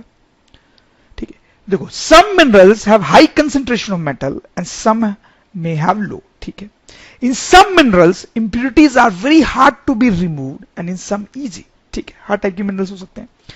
Minerals from which good amount of element या metal, basically metal, can be obtained conveniently and profitably. Minerals from which good amount of metal can be obtained conveniently and profitably are called ores. Are called ores. तो आप समझ गए students ores किसको बोलते हैं? Basically simple words में जो अच्छे मिनरल्स होते हैं, अच्छे मिनरल्स होते हैं उनको ores बोला जाता है। मतलब वैसे मिनरल्स जिनसे आसानी से मेटल निकाला जा सके, कम पैसे में निकाला जा सके, कन्वीनियंटली निकाला जा सके मेटल, वही हमारे काम का है और उसी को हम ओर कहते हैं। ठीक है स्टूडेंट्स, तो आप ध्यान दें स्टूडेंट्स, एवरी ओर, आप समझ गए होंगे, every ore is a metal, sorry is a mineral, is a mineral. ठीक है, हर ओर जो है वो एक मिनरल है, but every mineral not ore. हर मिनरल जो है वो काम का नहीं है, उतना यूजफुल नहीं है, उसको ओर नहीं कहा जाएगा, लेकिन हर ओर जो है वो मिनरल है। जैसे कि स्टूडेंट्स मैं आपको एग्जांपल देना चाहता हूं कुछ ओर्स के। चाइना बार, ये एक ओर है स्टूडेंट, बहुत ही फेमस ओर है जिससे मरकरी मेटल निकाला जाता है। बॉक्साइट, एक्सट्रीमली फेमस ओर जिससे कि अल्युमिनियम एलिमेंट निकाला जाता है स्टूडेंट्स। ठीक है, तो ये कुछ सिंपल से टर्म्स है मेटलर्जी से रिलेटेड, एक्सट्रैक्शन ऑफ मेटल से रिलेटेड, जो आप समझ गए होंगे स्टूडेंट्स। एक और चीज आप देखें स्टूडेंट्स, ये मैंने एक लिस्ट बनाई है, आप देखो, potassium, sodium, calcium, magnesium, aluminium and so on. जैसे जैसे इस लिस्ट में हम नीचे आते हैं वैसे वैसे रिएक्टिविटी डिक्रीजेस, मतलब ये ऊपर वाले एलिमेंट जो हैं बहुत ज्यादा रिएक्टिव हैं स्टूडेंट्स, ये बीच वाले एलिमेंट जो हैं वो कम रिएक्टिव हैं, और नीचे वाले मेटल्स जो हैं वो लेस्ट रिएक्टिव हैं। तो स्टूडेंट्स आप देखो क्या होता होगा, जैसे आप इसकी बात करो, ये गोल्ड है एंड दिस इज प्लैटिनम। ठीक है, अब ये दोनों बहुत कम रिएक्टिव है, जनरली किसी चीज से रिएक्ट नहीं करते हैं, तो ये दोनों जब हमें नेचर में मिलते हैं तो ये हमें फ्री स्टेट में मिलते हैं। फ्री स्टेट में मतलब इनका कोई कंपाउंड नहीं मिलता है, हमें प्योर गोल्ड ही मिलता है। ऑब्वियसली बहुत सारे इंप्योरिटीज के साथ मिक्स होगा, लेकिन गोल्ड इंप्योरिटीज के साथ मिक्स होगा, उसका कंपाउंड नहीं, उसका कंपाउंड नहीं। क्यों गोल्ड या प्लैटिनम कंपाउंड नहीं मिलता है जनरली नेचर में? क्योंकि ये कम रिएक्टिव है। ठीक है, लेकिन स्टूडेंट्स हम इनकी अगर बात करें, सोडियम, पोटाशियम, कैल्शियम, ये सब बहुत ज्यादा रिएक्टिव है। क्या लगता है आपको नेचर में ये मेटल्स हमें फ्री स्टेट में मिल सकते हैं? नहीं स्टूडेंट्स, ये इतने ज्यादा रिएक्टिव है कि ये किसी ना किसी चीज से रिएक्ट कर जाएंगे और कंबाइंड फॉर्म में मिलेंगे। कंबाइंड फॉर्म में, कंबाइंड फॉर्म में बोलने का मतलब है कि इनके कंपाउंड्स मिलेंगे हमें, कंपाउंड्स। जैसे पोटाशियम जो है वो कभी नहीं मिलेगा हमें नेचर में, हमेशा उसका कंपाउंड ही मिलेगा, क्योंकि इतना रिएक्टिव है कि किसी ना किसी चीज से रिएक्ट कर गया होगा। ठीक है, तो ये ऊपर वाले जो एलिमेंट्स हैं ये सारे के सारे बहुत रिएक्टिव होते हैं स्टूडेंट्स। ये सारे पोटाशियम से लेके लेड तक ये सारे मेटल्स जो हैं वो कंपाउंड के फॉर्म में ही मिलते हैं। ये दोनों जो हैं वो हमेशा फ्री स्टेट में मिलते हैं, और ये दोनों आप देख सकते हो क्या होता होगा इनके साथ, आप गेस कर पा रहे होगे। ये थोड़े थोड़े रिएक्टिव हैं, उतने ज्यादा भी रिएक्टिव नहीं है, तो ये फ्री स्टेट में मिलते हैं, मतलब एज एन एलिमेंट भी मिलते हैं, और कंबाइंड स्टेट में भी पाए जाते हैं। ठीक है स्टूडेंट्स, कॉपर एंड सिल्वर। तो नेक्स्ट हम स्टूडेंट्स ये पढ़ना चाहते हैं कि ये जो मेटल्स है इनके जो ओर्स होते हैं उनमें से कैसे इन मेटल्स को ऑब्टेन करते हैं। ठीक है, हमारे पास ओर होगा, ठीक है, उसमें मेटल्स होंगे या फिर उनके कंपाउंड्स होंगे, ठीक बात है, प्लस बहुत सारी इंप्यूरिटीज भी होंगी। तो हमारा काम है कि इन सब में से मेटल को ऑब्टेन करना। ठीक है, तो मेटलर्जी जो होता है, मेटलर्जी, उसमें यही पढ़ा जाता है कि कैसे इन सबसे मेटल को ऑब्टेन किया जाता है, वही अब हम पढ़ना चाहते हैं स्टूडेंट्स। लेकिन उससे पहले कुछ इंपॉर्टेंट रिएक्शंस को थोड़ा स्टडी करना चाहेंगे, जिसकी हमें आगे जरूरत पड़ने वाली है। लेकिन उससे पहले एक और चीज मुझे याद आ रही है कि ये सारी चीजें जो हैं, जो कंपाउंड फॉर्म में मिलते हैं, तो इनके कौन से कंपाउंड्स मिलते हैं। तो जनरली जो कंपाउंड्स मिलते हैं इनके, they are oxides, sulphides and carbonates. ठीक है, जैसे कि देखो ये जिंक कार्बोनेट मिलता है, मरकरी का सल्फाइड मिलता है, ऑक्साइड भी बहुत सारी चीजों के मिलते हैं, जैसे मैंगनीज का ऑक्साइड मिलता है, ठीक है, अल्युमिनियम का ऑक्साइड मिलता है। ठीक है, तो इन सब में से हमें मेटल निकालना पड़ता है स्टूडेंट्स। ठीक है, खास करके आप देखेंगे कि ऑक्साइड्स जो हैं वो बहुत ज्यादा मिलते हैं, बहुत सारे मेटल्स के ऑक्साइड्स मिलेंगे हमें इन फॉर्म ऑफ मिनरल्स। तो ऑक्साइड्स बहुत ज्यादा मिलने का रीजन क्या होता है स्टूडेंट्स, कि ऑक्सीजन जो है वेरी रिएक्टिव, बहुत रिएक्टिव होता है। ठीक है, ऑक्सीजन जो है बहुत रिएक्टिव होता है और प्रेजेंट भी बहुत लार्ज अमाउंट में है अर्थ पे, present in large amount on earth. ठीक है, तो ऑक्सीजन जो है क्या है कि बहुत रिएक्टिव है और बहुत लार्ज अमाउंट में प्रेजेंट भी है अर्थ के सरफेस पे, जैसे एटमॉस्फेयर में ही कितना सारा ऑक्सीजन है ना स्टूडेंट्स। ठीक है, तो ये बहुत आसानी से मेटल्स से रिएक्ट कर लेता है, इसलिए हमें मेटल ऑक्साइड्स के फॉर्म में ओर्स बहुत ज्यादा मिलते हैं। तो आपसे पूछा जा सकता है कि क्यों ऑक्साइड्स ओर बहुत ज्यादा मिलते हैं। क्योंकि एक तो ऑक्सीजन बहुत रिएक्टिव है और दूसरा वो बहुत ज्यादा अमाउंट में प्रेजेंट भी है, इसलिए वो बहुत आसानी से मेटल से रिएक्ट कर लेता है और मेटल ऑक्साइड्स ओर के फॉर्म में पाए जाते हैं। तो सम इंपॉर्टेंट रिएक्शंस, तो देखिए स्टूडेंट्स, पहले तो आप इस लिस्ट पे गौर करें, इस लिस्ट को हम पहले भी देख चुके हैं। ऊपर वाले जो मेटल्स है वो ज्यादा रिएक्टिव है, फिर कम रिएक्टिव और कम रिएक्टिव, और नीचे वाले एलिमेंट्स जो है वो बहुत ही कम रिएक्टिव है। ठीक है, अब ये सारे मेटल्स हैं, मेटल्स अब होते तो नॉन मेटल्स भी हैं। अब एक बड़ा इंपॉर्टेंट नॉन मेटल को इस लिस्ट में मैं डालने वाला हूं, दैट इज कार्बन। कार्बन एक बहुत ही इंपॉर्टेंट कंपाउंड होता है स्टूडेंट्स, हम सब के बॉडीज में भी कार्बन होता है। ठीक है, तो ये कार्बन है। कार्बन को मैंने यहां पे डाला, उसका मतलब समझ रहे हो कि वो जिंक से ज्यादा रिएक्टिव है, कम रिएक्टिव है, ज्यादा रिएक्टिव है। जिंक, आयरन, लेड, कॉपर, इन सबसे वो ज्यादा रिएक्टिव है।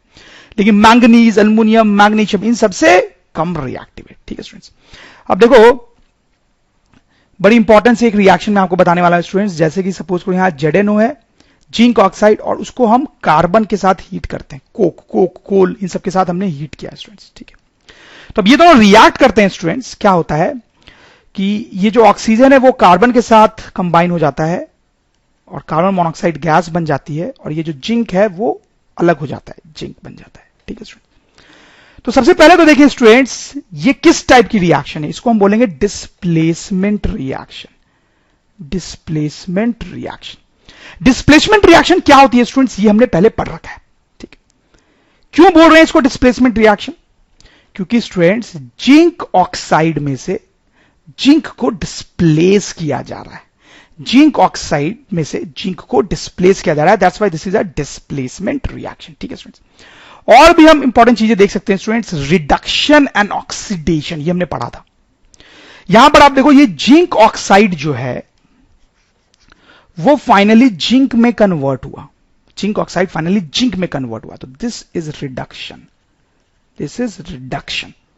रिडक्शन का मतलब क्या होता है स्टूडेंट्स, देखो यहां पे ऑक्सीजन रिमूव हुआ ना, ऑक्सीजन रिमूव हुआ जिंक ऑक्साइड से, इसलिए इसको रिडक्शन बोल रहे हैं। ऑक्सीजन बीइंग रिमूव्ड, ठीक है, तो वो रिडक्शन हुआ। कार्बन का अगर हम देखें तो क्या हुआ है, कार्बन को ऑक्सीजन मिला है स्टूडेंट्स, तो कार्बन का ऑक्सीडेशन हुआ है, ऑक्सीडेशन। ठीक है, क्योंकि इसको ऑक्सीजन मिला है स्टूडेंट्स। ठीक है, तो इसमें एक चीज का रिडक्शन हो रहा है जिंक ऑक्साइड का, और कार्बन का ऑक्सीडेशन हो रहा है। मतलब इस रिएक्शन में ऑक्सीडेशन और रिडक्शन दोनों हो रहा है, तो इसको रिडॉक्स रिएक्शन भी बोल सकते हैं। रिडॉक्स रिएक्शन भी क्या होता है हमने पढ़ा है स्टूडेंट्स, ऐसी रिएक्शन होती है जिसमें किसी चीज का ऑक्सीडेशन हो रहा हो, किसी चीज का रिडक्शन भी हो रहा हो। ठीक है, तो ये एक डिस्प्लेसमेंट रिएक्शन भी है और रिडॉक्स रिएक्शन भी है। ठीक है, और ये बड़ी इंपॉर्टेंट रिएक्शन है, आप ध्यान दें स्टूडेंट्स, ये बड़ी इंपॉर्टेंट रिएक्शन है। क्यों इंपॉर्टेंट रिएक्शन है? क्योंकि हम तो मेटलर्जी पढ़ रहे हैं स्टूडेंट्स, तो हमें मेटल्स निकालने की जरूरत है, मेटल्स को पाने की जरूरत है। तो सपोज करो हमारे पास जिंक ऑक्साइड का ओर हो, जिंक ऑक्साइड का ओर हो और मुझे जिंक चाहिए हो किसी तरीके से, तो मैं क्या कर सकता हूं? बहुत सिंपल है, जिंक ऑक्साइड को कोल के साथ हीट कर देंगे। हम कोल के साथ हीट कर देंगे तो हमें जिंक मिल जाएगा स्टूडेंट्स। तो वेरी इंपॉर्टेंट, जिंक ऑक्साइड को हम कोल के साथ, कार्बन के साथ हीट करेंगे तो हमें जिंक मिल जाएगा स्टूडेंट्स, राइट। ठीक है, अब दूसरी इंपॉर्टेंट बात हम यहां पे देखना चाहते हैं स्टूडेंट्स। यहां पर हमने देखा कि जिंक ऑक्साइड जो था वो कार्बन के साथ रिएक्ट कर रहा था। ठीक, तो क्या सिर्फ जिंक का ऑक्साइड ही ऐसी रिएक्शन करता है, या बाकी मेटल्स जो यहां पे लिखे हुए हैं उनके ऑक्साइड्स भी ऐसे रिएक्शन करते हैं? That is what we want to understand. ठीक है, तो स्टूडेंट्स मैं आपको बताऊं कि ये जो नीचे वाले ऑक्साइड्स हैं, कार्बन के नीचे वाले जो एलिमेंट्स हैं, जैसे कि जिंक हो गया, आयरन हो गया, लेड हो गया, सॉरी कॉपर हो गया एंड सो ऑन, इनके जो ऑक्साइड्स होंगे, इनको जब हम कार्बन के साथ हीट करते हैं, ठीक है, इनके ऑक्साइड्स को कार्बन के साथ हीट करते हैं तो वी गेट मेटल। तो हमें मेटल मिल जाता है, प्लस कार्बन मोनोऑक्साइड या कार्बन डाइऑक्साइड भी मिल सकता है कुछ केसेस में। ठीक है, but we are more important about metal, we are more concerned about metal.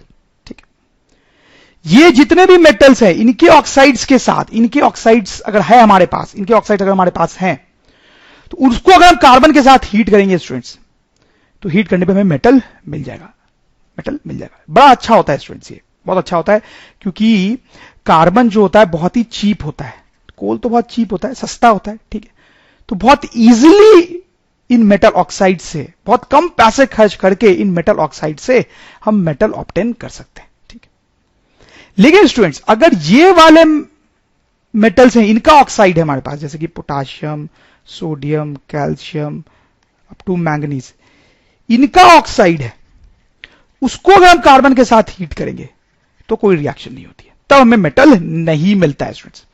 शायद आप समझ गए होंगे क्या चक्कर है। चक्कर ये है स्टूडेंट्स कि यहां पर ये जो कार्बन है, अब देखो वो जिंक को डिस्प्लेस कर रहा था। कार्बन जो है वो जिंक को इसलिए डिस्प्लेस कर पा रहा था क्योंकि कार्बन जो है वो ज्यादा रिएक्टिव है और जिंक जो है वो कम रिएक्टिव है। अब देखो यहां पे कार्बन जो है वो जिंक से ज्यादा रिएक्टिव है, तो क्योंकि कार्बन जिंक से ज्यादा रिएक्टिव है इसलिए वो जिंक को डिस्प्लेस कर सकता है। तो इन सारे केसेस में क्या हो रहा है, कार्बन जो है वो ज्यादा रिएक्टिव है compare to all these, carbon जो है वो ज्यादा रिएक्टिव है इन सबके कंपैरिजन में, तो इन सबको वो उनके ऑक्साइड से डिस्प्लेस कर सकता है, इन सबको उनके ऑक्साइड से डिस्प्लेस कर सकता है और हमें वो मेटल मिल जाएंगे। ठीक है, लेकिन इन केस में क्या हो रहा है, इन केसेस में कार्बन इज लेस रिएक्टिव और ये सारी चीजें जो है वो ज्यादा रिएक्टिव है, ज्यादा रिएक्टिव है, तो कार्बन जो है वो इनको डिस्प्लेस नहीं कर पाएगा, नहीं कर पाएगा। ठीक है, आप समझ रहे हो मेरी बात स्टूडेंट्स। ठीक है, तो हम लिख सकते हैं more reactive carbon, a more reactive element can displace a less reactive metal from its oxide, आपको समझ में आ रही बात मैंने क्या बोला? a more reactive element can displace a less reactive metal from its oxide, less reactive metal from its oxide। तो students कभी अगर हमारे पास ये ऑक्साइड्स हो, इनका ओर हो, ठीक है, और हमें मेटल ऑब्टेन करना है तो हम उनको कार्बन के साथ हीट कर सकते हैं। लेकिन ये मेटल ऑक्साइड्स है और हमें मेटल चाहिए तो कार्बन के साथ हीट करने से कुछ भी नहीं होगा। अब देखो एक और पॉइंट देखेंगे स्टूडेंट्स, पॉइंट नंबर 3। सपोज को स्टूडेंट्स मेरे पास है MnO2 और मैं उसको अल्युमिनियम के साथ हीट करता हूं, सॉलिड होता है अल्युमिनियम, रूम टेम्परेचर पे। तो क्या लगता है आपको यहां पे क्या होगा? मैंगनीज ऑक्साइड, ये है मेरे पास मैंगनीज उसका ऑक्साइड, और मैं उसको अल्युमिनियम के साथ हीट कर रहा हूं। कार्बन के साथ नहीं, कार्बन के साथ नहीं, अल्युमिनियम के साथ हीट कर रहा हूं। अगर मैं इसको कार्बन के साथ हीट करता तो क्या होता? अगर मैं इसको कार्बन के साथ हीट करता तो क्या होता? सोचो जरा। कार्बन जो है वो लेस रिएक्टिव है, लेस रिएक्टिव है मैंगनीज से, लेस रिएक्टिव है, कुछ नहीं होता यहां पे, अभी भी मैंने देखा है। लेकिन अल्युमिनियम तो ज्यादा रिएक्टिव है, अल्युमिनियम जो है वो ज्यादा रिएक्टिव है, और मैंगनीज जो है वो कम रिएक्टिव है।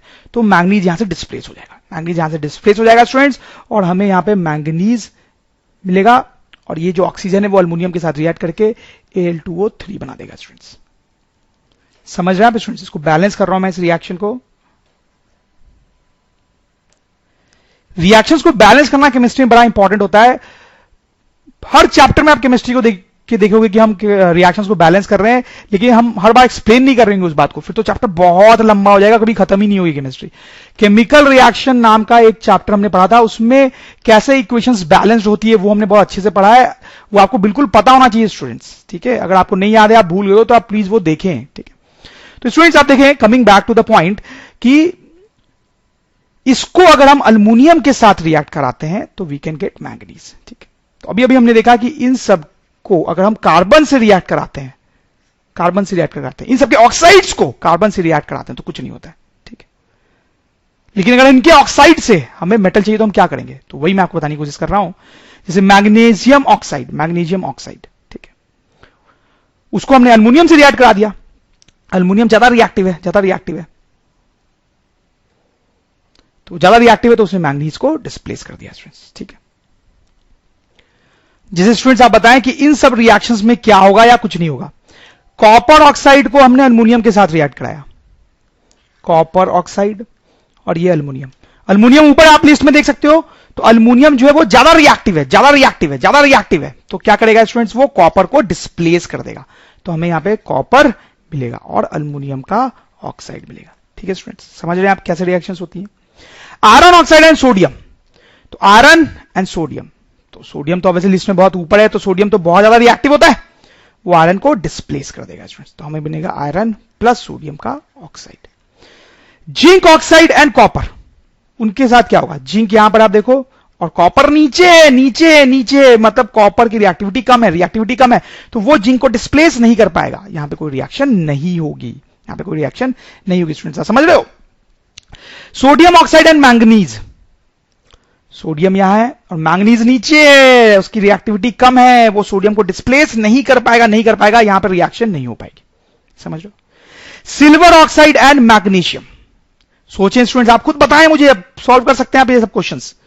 Silver oxide and magnesium, magnesium ऊपर है, मैग्नीशियम ज्यादा रिएक्टिव है, वो सिल्वर को डिस्प्लेस कर देगा, तो will get silver plus magnesium oxide.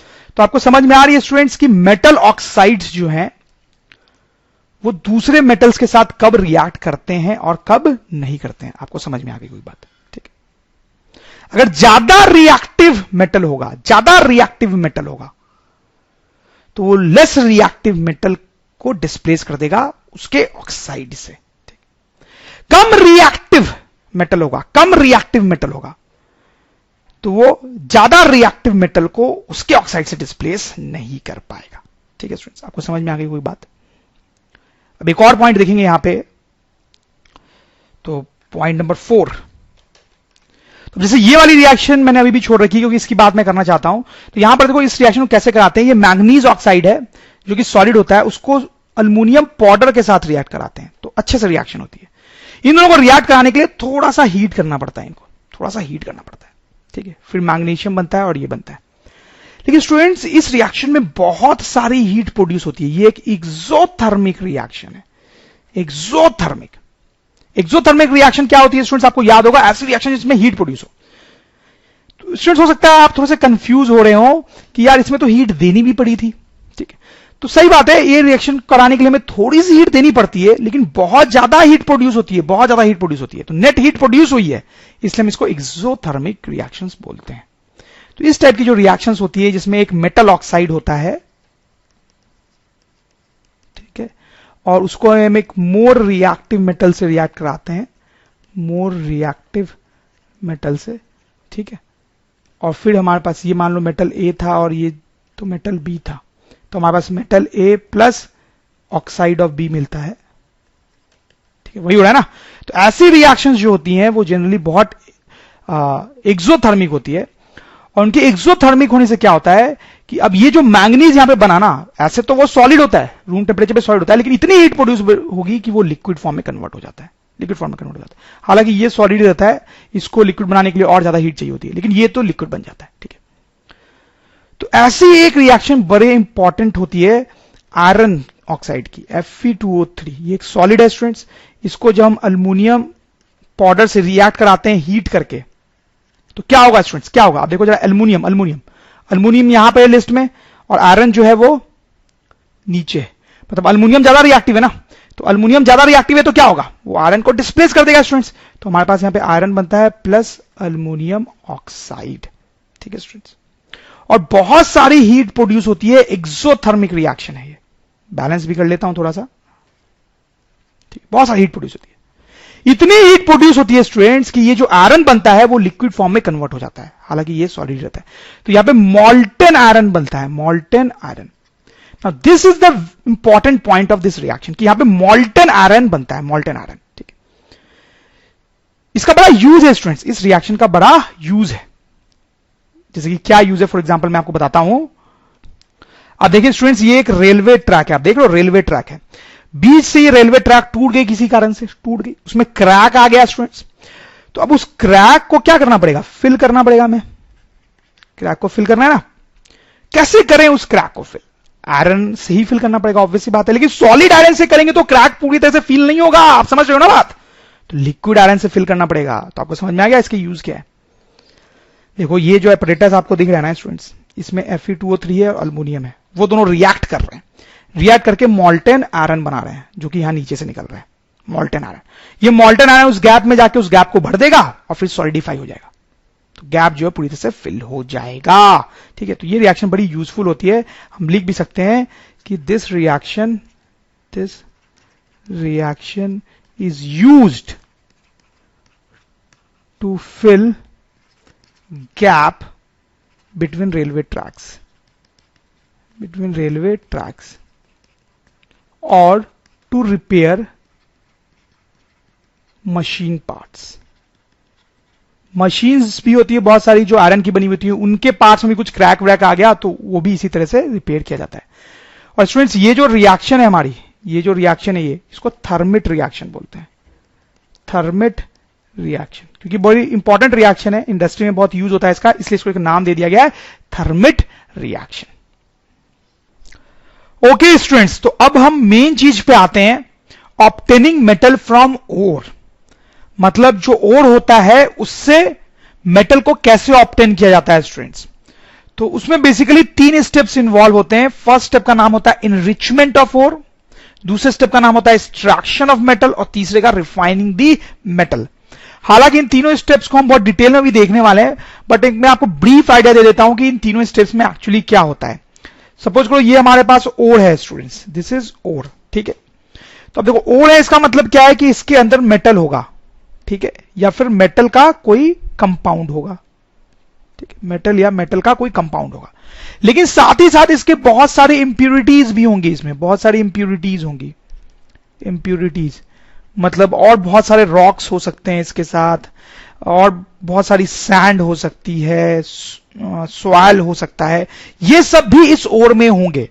ऐसा नहीं कि सिर्फ मेटल का कंपाउंड ही होगा जो हमारे काम का है, साथ में ये सारी चीजें भी होंगी। आपको लग ही रहा होगा अर्थ के अंदर से निकाल रहे हैं इसको, तो बहुत सारी ऐसी चीजें मिक्स्ड होंगी उसके साथ। ठीक है, कुछ डेड एनिमल्स की बोन्स वगैरह भी हो सकती हैं, स्टोन्स हो सकते हैं, सब कुछ होगा। ठीक, तो आप सोच के देखो स्टूडेंट्स, अगर हम इससे मेटल निकालना चाहते हैं तो सबसे पहला काम आप क्या करोगे, सोच के देखो।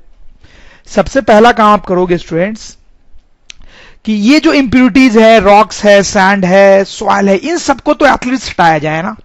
तो उस ओर में से आप वो सारी चीज हटाओगे, जिसके बाद आपके पास क्या बचेगा, मेटल बचेगा या फिर मेटल का कंपाउंड बचेगा। ठीक है, सही है बात स्टूडेंट्स। ठीक, अब ये सारी फालतू की इंप्यूरिटीज आपने हटा दी।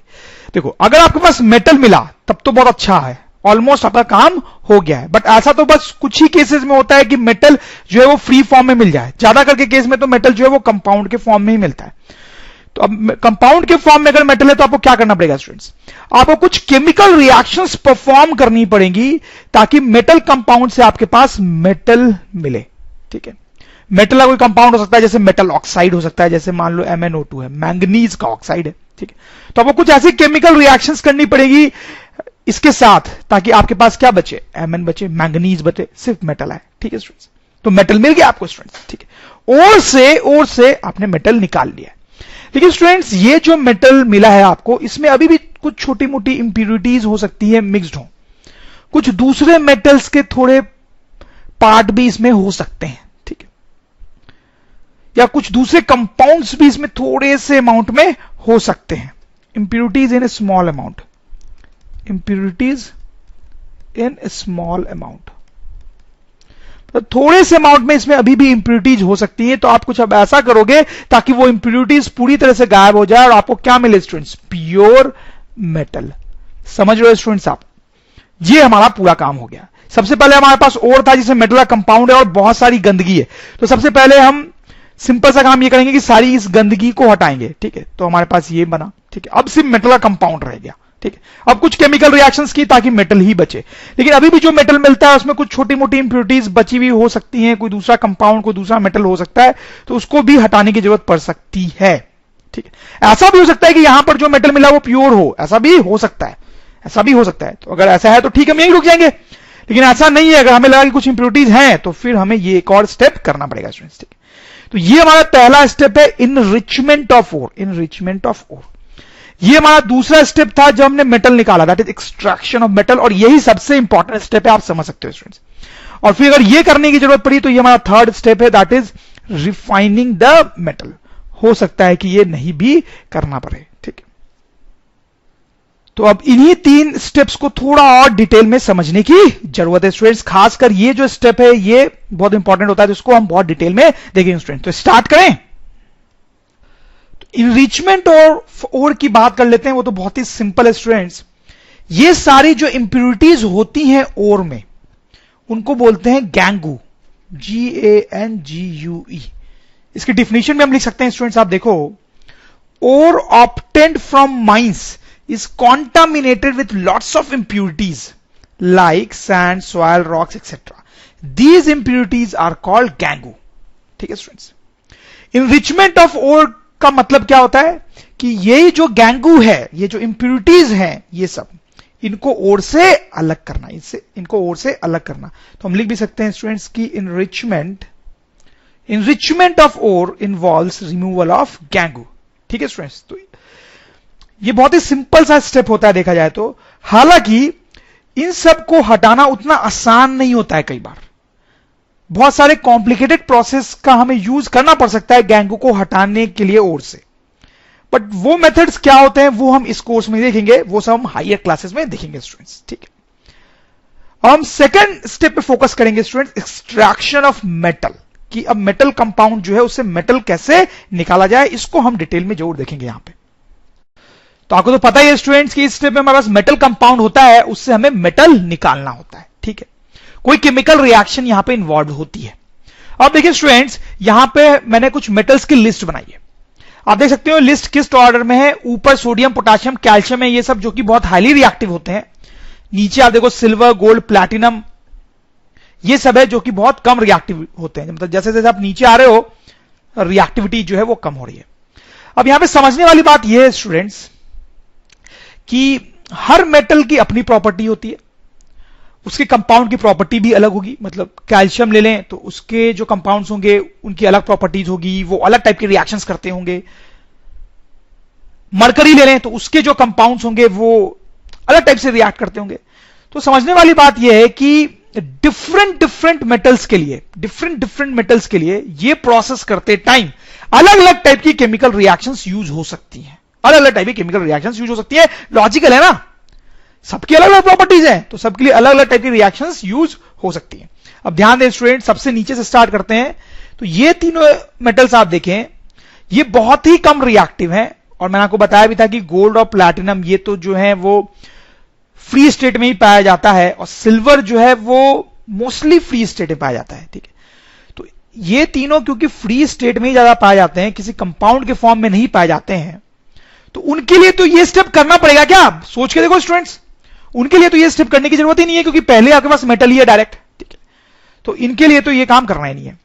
फिर स्टूडेंट्स देखो आप, ये दोनों जो हैं इनके जो कंपाउंड्स होते हैं, इनके जो ओर्स होते हैं, उससे मेटल निकालने के लिए जो प्रोसेस यूज होता है उसका नाम होता है रिडक्शन बाय हीटिंग। ठीक है, अब ये क्या प्रोसेस है एग्जैक्टली और कैसे एग्जीक्यूट होता है वही हम आगे देखने वाले हैं। फिर स्टूडेंट्स आप ये जो कंपाउंड्स मेटल्स देख रहे हैं, इनको एक्सट्रैक्ट करने के लिए दूसरा प्रोसेस यूज होता है जिसको हम बोल सकते हैं reduction of oxide, reduction of oxide by carbon और अदर मेटल्स, ये भी क्या होता है, कैसे करते हैं हम देखेंगे। और ये जो बहुत हाईली रिएक्टिव मेटल्स है, sodium, potassium, calcium, magnesium, aluminium, इनके लिए इलेक्ट्रोलिसिस का यूज होता है। इलेक्ट्रोलिसिस, अब इलेक्ट्रोलिसिस क्या होता है स्टूडेंट्स, शायद आपको पता हो, नहीं पता है तो कोई बात नहीं, तब भी हम देखेंगे। तो बेसिकली स्टूडेंट्स आप देख सकते हैं ये जो मेटल्स है इनके लिए एक अलग प्रोसेस यूज हो रहा है, ये जो मेटल्स है इनके लिए एक अलग प्रोसेस यूज हो रहा है, और ये जो मेटल्स है इनके लिए अलग प्रोसेस यूज हो रहा है। तो जनरली मेटल्स को 3 कैटेगरीज में डिवाइड कर लिया जाता है यहां पे। ठीक है, वेरी रिएक्टिव और हाईली रिएक्टिव मेटल्स। ठीक है, ये पहली कैटेगरी हो गई जिसमें ये आ गए। ठीक है, उनके लिए इलेक्ट्रोलिसिस का यूज हुआ। दूसरी कैटेगरी मॉडरेटली रिएक्टिव मेटल्स, उनमें ये मेटल्स आ गए, उनके लिए एक अलग प्रोसेस यूज हुआ, कैसा हम देखेंगे। और एक वेरी लेस रिएक्टिव मेटल्स जैसे कि ये हो गए, और इनके लिए एक अलग प्रोसेस यूज हो रहा है, वो भी हम देखेंगे स्टूडेंट्स। ठीक है, तो ये हमारी फर्स्ट कैटेगरी, ये सेकंड कैटेगरी और ये थर्ड कैटेगरी। ठीक है, तो हम देखेंगे इन कैटेगरी वाले मेटल्स को कैसे एक्सट्रैक्ट करते हैं उनके कंपाउंड से, इन कैटेगरी वालों के साथ भी वैसा कैसे करते हैं और इनके साथ भी कैसा करते हैं। तो स्टूडेंट ऐसा करते हैं, इनके साथ स्टार्ट करते हैं। Let's start with third category. तो students extraction of metals of low reactivity, उसमें सबसे पहले स्टूडेंट्स हम मरकरी की बात करेंगे कि मरकरी को उसके ओर से कैसे एक्सट्रैक्ट किया जाता है। तो ये चाइना बार है स्टूडेंट्स, जो कि मरकरी का ओर होता है। इससे हमने गैंगू वगैरह हटा लिया है। तो बेसिकली हमारे पास मरकरी का एक कंपाउंड है जिससे हम मरकरी ऑब्टेन करने वाले हैं। तो सबसे पहले कौन सी बात आपके दिमाग में आती है स्टूडेंट्स कि कौन सा कंपाउंड है मरकरी का? That is HgS, mercuric sulphide, mercuric sulphide. तो चाइना बार ओर में मर्क्यूरिक सल्फाइड होता है जिससे हम मरकरी ऑब्टेन करेंगे। क्या केमिकल रिएक्शन यूज करते हैं देखो मैं आपको बताता हूं। This is the chemical reaction, this is mercuric sulphide which will be heated in presence of oxygen. ठीक है, मतलब आप इसको बेसिकली हीट कर रहे हो, बेसिकली इस ओर को आप गर्म कर रहे हो। ठीक है, इन प्रेजेंस ऑफ ऑक्सीजन, मतलब ऑक्सीजन तो आसपास होगी ही, तो इसको ऑक्सीजन की प्रेजेंस में हीट कर रहे हैं स्टूडेंट्स। तो हमारे पास क्या कंपाउंड बनता है? This and this, this is sulphur dioxide gas, this is sulphur dioxide gas. इसके बारे में आपने पढ़ा ही होगा, एक पॉल्यूटिंग गैस होती है, ये एयर पॉल्यूशन क्रिएट करती है। And this is mercuric oxide, mercuric oxide. ठीक है स्टूडेंट्स, हमने क्या किया? मर्क्यूरिक सल्फाइड को हीट किया तो हमारे पास मर्क्यूरिक ऑक्साइड आ गया। समझ रहे हो मेरी बात? मर्क्यूरिक सल्फाइड को हीट किया इन प्रेजेंस ऑफ ऑक्सीजन, तो ऑक्सीजन से रिएक्शन हुआ और हमारे पास मर्क्यूरिक ऑक्साइड आ गया स्टूडेंट्स। ठीक, अब इस मर्क्यूरिक ऑक्साइड को हम और हीट करते हैं स्टूडेंट्स, इसको हम और हीट करते हैं। और हीट करने पे क्या होता है? ये मरकरी अलग हो जाता है और ऑक्सीजन अलग हो जाता है। ठीक है स्टूडेंट्स, ऑक्सीजन गैस निकल के उड़ जाती है और मरकरी जो कि लिक्विड फॉर्म में होता है इस तरह का दिखता है, हमें मिल जाता है स्टूडेंट्स। ठीक है, तो आप देख सकते हो ये दो रिएक्शंस हमें करानी पड़ती है। बहुत सिंपल से रिएक्शंस है, आप आसानी से याद रख सकते हो। मर्क्यूरिक सल्फाइड ऑक्सीजन के साथ रिएक्ट करता है on heating to form mercuric oxide. Mercuric oxide को फर्दर हीट किया जाता है तो मरकरी और ऑक्सीजन अलग अलग हो जाते हैं स्टूडेंट्स। ठीक है, तो स्टूडेंट्स आप देखें ये मर्क्यूरिक ऑक्साइड का रिडक्शन हुआ है या ऑक्सीडेशन हुआ है? बताएं, आप सोचे, उससे ऑक्सीजन अलग हुआ है ना, ऑक्सीजन उससे अलग हुआ है, मतलब दिस इज रिडक्शन, रिडक्शन, ठीक है, रिडक्शन। तो मरकरी ऑक्साइड का यहां पर रिडक्शन हुआ है। मैं आपको बोल रहा था ना कि ये जो लो रिएक्टिविटी वाले मेटल्स होते हैं उनको एक्सट्रैक्शन करने के लिए रिडक्शन बाय हीटिंग का यूज करते हैं। तो आप देखो रिडक्शन हुआ है बाय हीटिंग। सही है स्टूडेंट्स। चलो, तो मरकरी की कहानी आप समझ गए। अब हम बात करेंगे extraction of metals of low reactivity में कॉपर की बात। तो स्टूडेंट्स आप देखें, इस फोटोग्राफ को देखें, this is ore of copper, this is ore of copper, जिसका नाम होता है कॉपर ग्लांस। इस ओर से हम गैंगू वैंगू हटा चुके हैं, अब उससे हम कॉपर ऑब्टेन करने वाले हैं। तो वंस अगेन स्टूडेंट्स, सबसे पहला क्वेश्चन आपके दिमाग में क्या आना चाहिए कि ये कॉपर ग्लांस जो है, इसमें कॉपर का कौन सा कंपाउंड होता है? तो that is students Cu2S, that is called copper sulphide. इसका नाम होता है कॉपर सल्फाइड। स्टूडेंट्स एक चीज आप नोट करें, जब मरकरी की बात कर रहे थे, मरकरी वाले स्लाइड पे जा रहा हूं, तो उसमें भी ओर में जो कंपाउंड था वो सल्फाइड ही था, मर्क्यूरिक सल्फाइड, यहां सल्फर था, सल्फर सल्फर मर्क्यूरिक सल्फाइड। और प्लीज नोट, कॉपर का भी जो ओर है उसमें भी सल्फाइड ही है, सल्फाइड है, सल्फर, कॉपर सल्फाइड। तो मरकरी का भी सल्फाइड था, कॉपर का भी सल्फाइड ही है स्टूडेंट्स, ठीक है। तो अब देखो यहां पे कौन सी केमिकल रिएक्शंस इन्वॉल्व होती है स्टूडेंट्स, आप देखो, ये कॉपर सल्फाइड है, उसको हम फिर से ऑक्सीजन के साथ हीट करते हैं, जैसे मरकरी के साथ हो रहा था। ध्यान दें, ये सॉलिड होता है, उसको हम ऑक्सीजन के साथ हीट करते हैं स्टूडेंट्स। वैसा ही कर रहे हैं जैसे मरकरी के साथ कर रहे थे, और बनेगा क्या? वैसा ही जैसे कि मरकरी में हो रहा था, 2Cu2O which is a solid plus 2SO2 which is a gas, ठीक है। तो this is sulphur dioxide gas, जैसा कि हमने मरकरी के केस में भी देखा था। This is sulphur dioxide, polluting gas होती है, and this is copper oxide, copper oxide, ठीक है। समझ रहे हो आप स्टूडेंट्स? कॉपर सल्फाइड को हम ऑक्सीजन के प्रेजेंस में हीट करते हैं तो कॉपर ऑक्साइड हमें मिलता है स्टूडेंट्स, ठीक है।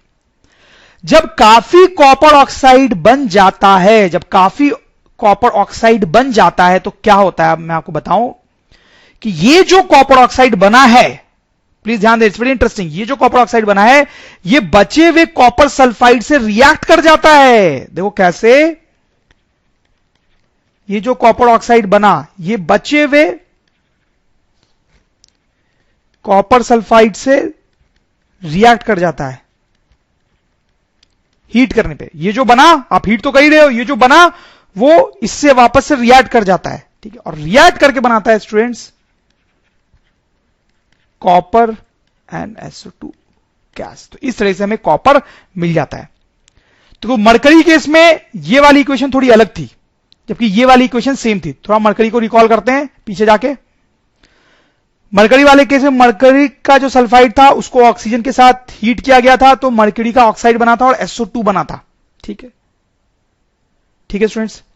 और आप देखो नेक्स्ट स्लाइड पे जा रहे हैं, कॉपर के साथ ही वैसे हो रहा है। देखो कॉपर के सल्फाइड को ऑक्सीजन के साथ हीट कर रहे हैं तो कॉपर ऑक्साइड बन रहा है और SO2 बन रहा है, सेम एज मरकरी, ठीक है।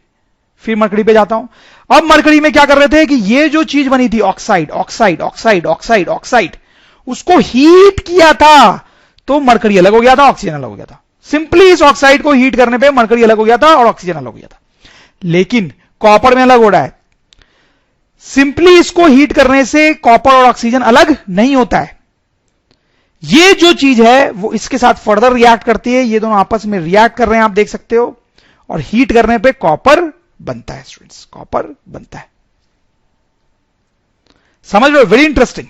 तो आपको याद होनी चाहिए स्टूडेंट्स। इसमें भी आप देख सकते हैं ये जो कॉपर ऑक्साइड है उससे हमें कॉपर बना, ऑक्सीजन गायब हुआ, ऑक्सीजन गायब हुआ, तो दिस इज रिडक्शन।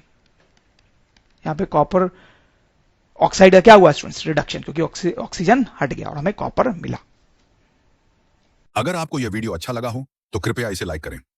डेली ऐसे ही वीडियो देखने के लिए चैनल को सब्सक्राइब करना ना भूलें और बेल आइकन दबाना भी ना भूलें, ताकि आपको नए वीडियो की जानकारी तुरंत मिलती रहे। और अगर आपको लगता है कि आपके दोस्तों को भी इससे फायदा हो सकता है तो उनके साथ भी शेयर करें।